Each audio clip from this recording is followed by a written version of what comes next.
Before you spend a single dollar on a 40k army, watch this video.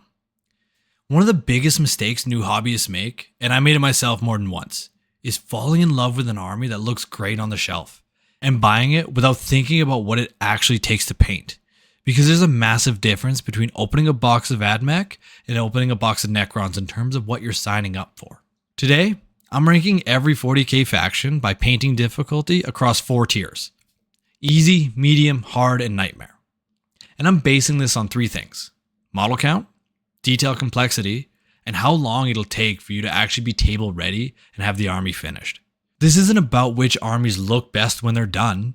This is about which armies a new painter can realistically complete and be proud of, versus which ones you're going to sit and have a half-finished army on your desk making you feel guilty for the next 3 years. So let's get into it.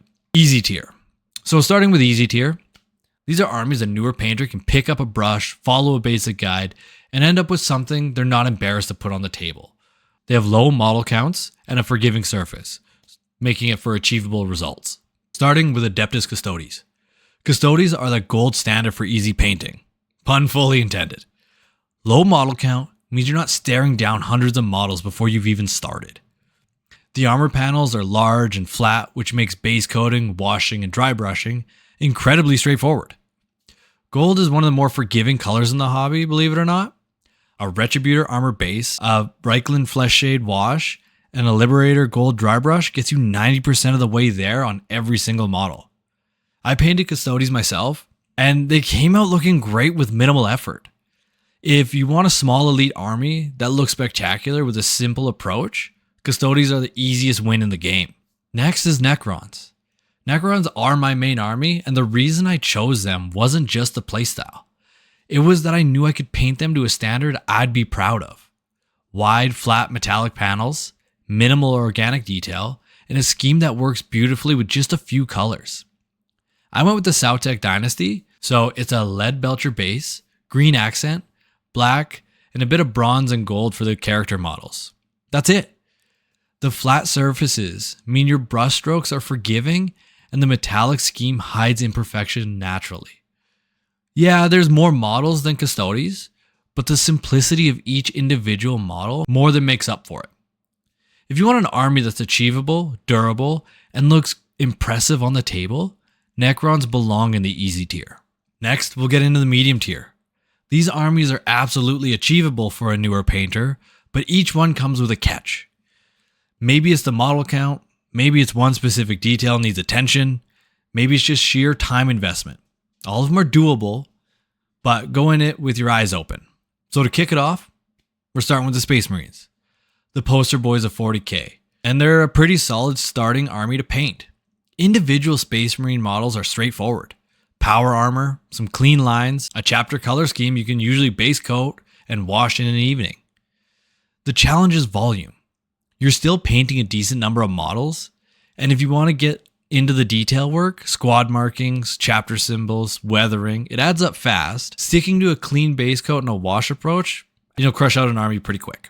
The Space Marine chapters: Blood Angels, Dark Angels, Space Wolves, Black Templars. All these chapters sit in the medium alongside the vanilla Marines, but each one has a slightly different consideration. Blood Angels add red armor, which can be tricky to highlight smoothly. Dark Angels use a dark green that rewards patience with layering. Space Wolves have fur pelts and animal companions that add an organic detail. And Black Templars are mostly black, which can be very tricky to highlight, but with the high contrast black and white scheme is striking when done right. All of them are achievable, so just pick a chapter whose detail excites you the most because you're going to be spending a lot of time with them. And another one for medium is Orcs. Orcs are one of the most forgiving armies in the game from a painting perspective.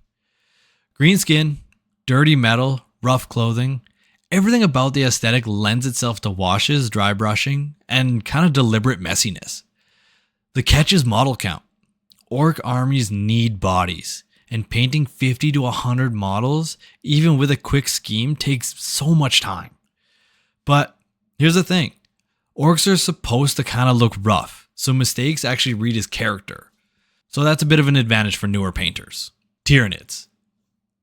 Next, we have Tyranids in the medium tier. Tyranids have one of the most achievable paint schemes in the game if you approach them right. 2 or 3 colors, lots of organic surfaces that respond beautifully to washes and dry brushing. The challenge is the same as orcs, model count. Swarm armies means lots of models. Even with a quick scheme multiplied across 100 bodies takes time. So try and pick a simple 2-color scheme.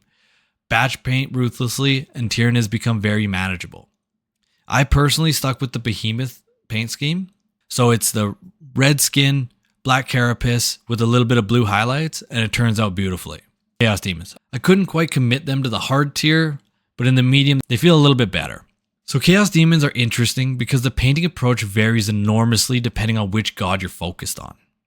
Khorne Demons are red and bronze. Simple and quick. Nurgle Demons are kind of green and brown with intentional messiness that hides imperfections perfectly. Tzeentch and Slaanesh get a bit more complex with color blending. So pick your god carefully and the difficulty changes significantly. Overall medium, I think is the right call, potentially even hard. Next will be Tau. Tau battlesuits have large, clean, flat panels and are pretty easy to base coat and wash. The main challenge is the technical work and details on the suit.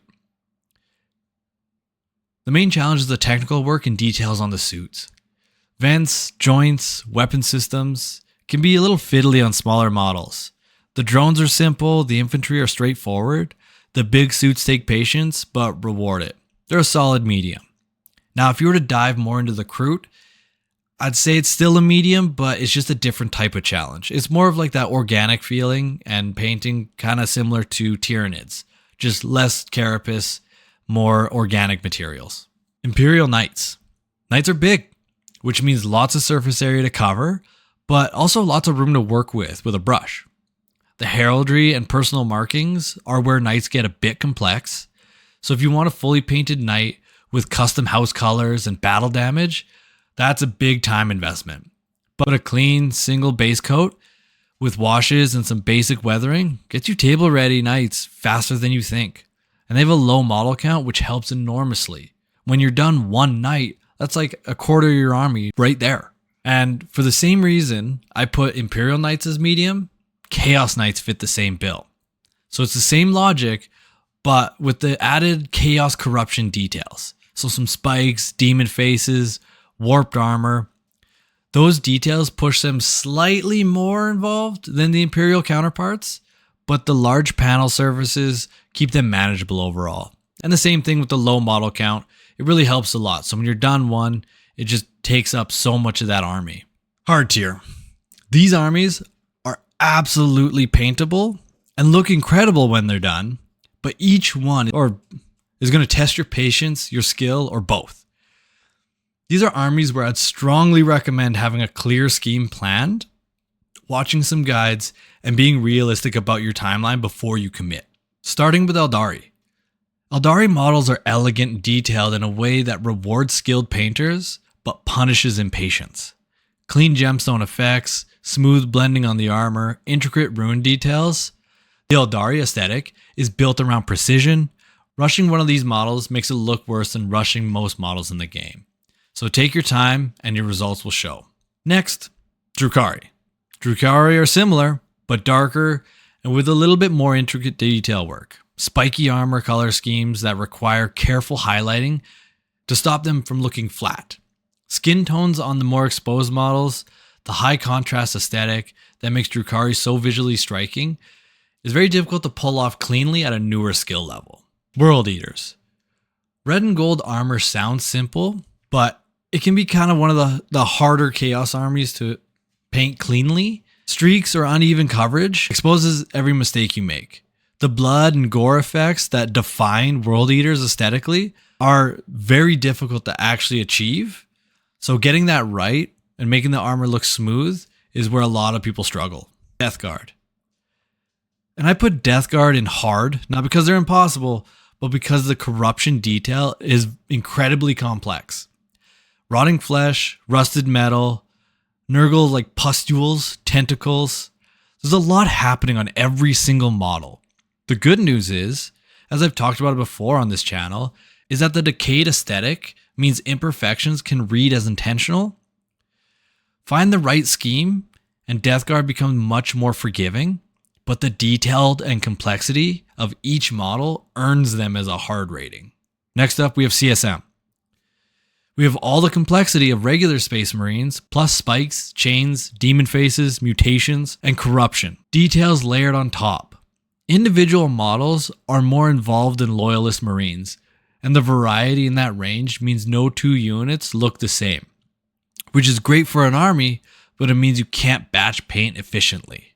Plus, the chaos trim that everybody will warn you about. It takes up so much time. Following up is the Thousand Suns. The blue and gold Thousand Suns scheme is absolutely stunning when done well. The challenge is achieving that smooth, clean blue without blotchy coverage and that gold trim that runs across every model. Getting that blue smooth requires multiple thin coats and patient layering. The reward is an army that looks jaw-dropping on the table, but earns a hard. That and having Magnus as one of the Primarchs adds for another layer of difficulty. Sisters of Battle. The Adeptus Sororitas. So sisters have incredibly ornate armor, covered in religious iconography, purity seal, scrollwork, and gold trim. Every model has a lot going on, and the robes and fabric sections require a different technique than the armor. Beautiful army when they're finished, but time consuming to get there. However, they are one of my favorite looking armies, so I have a hard time telling somebody not to get into it, but be aware it is a ton of work. Next up, since we're talking about a ton of work, Astra Militarum. The Imperial Guard's painting difficulty isn't about complexity. The individual guardsmen are actually pretty simple models. The challenge is the pure volume of them. A competitive guard army can require over 100 models. Painting 100 of anything is a serious commitment, even with the most efficient batch painting approach. You gotta respect the time investment before you commit, because there is more than you think.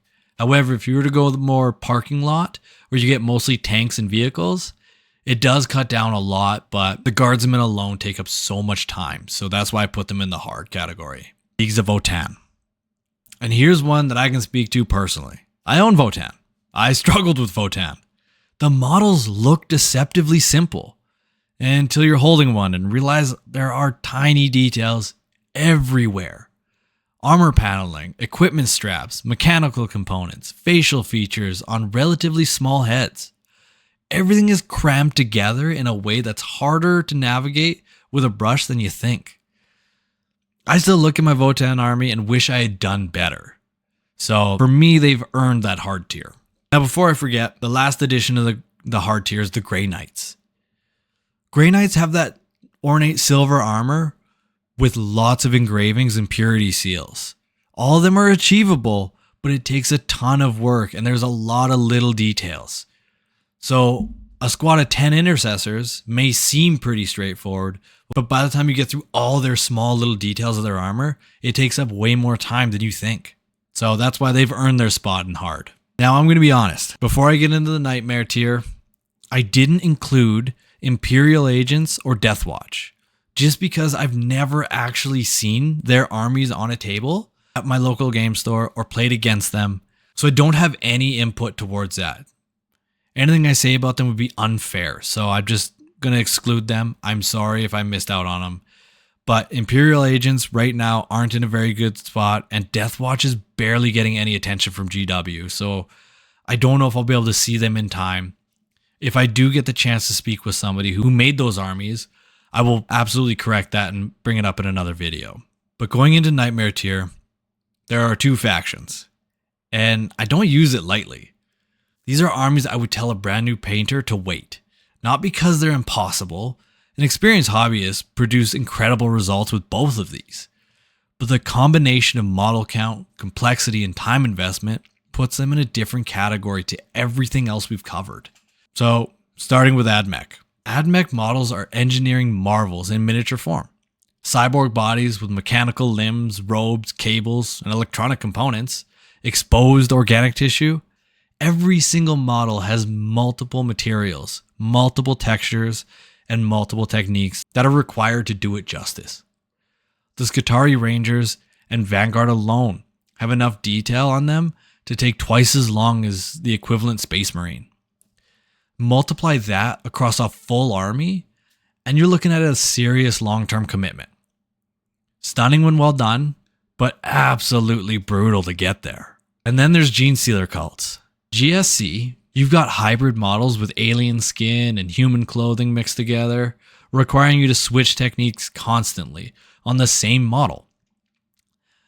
The GSC hybrids have clawed alien limbs coming out of human torsos, wearing workers' overalls. The color contrast between the skin tones and clothing, the equipment, and the alien features all needs to be balanced carefully. Or the model reads as a mess. And then you have the model count on top of that. That's a nightmare. Full stop. So, there it is. Every Warhammer 40k faction ranked by painting difficulty. Easy, we got the Custodians and Necrons. Medium, we have our Space Marines, all the major chapters, Orcs, Tyranids, Demons, Tau, and Knights. Hard, we have Eldari, Drukhari, all the Chaos factions, Sisters, Guard, and Votann. And Nightmare, I put AdMech and GSC. The most important thing I can tell you is this. Pick an army you can finish. An unpainted army on the shelf is money you spent that isn't giving you as much joy. A finished army, even if it's not perfect, is something you can be proud of every time you put it on the table. I learned that the hard way across 3 armies, so trust me on that one. If you disagree with any of my placements, drop it in the comments. I'd love to hear where you think I went wrong.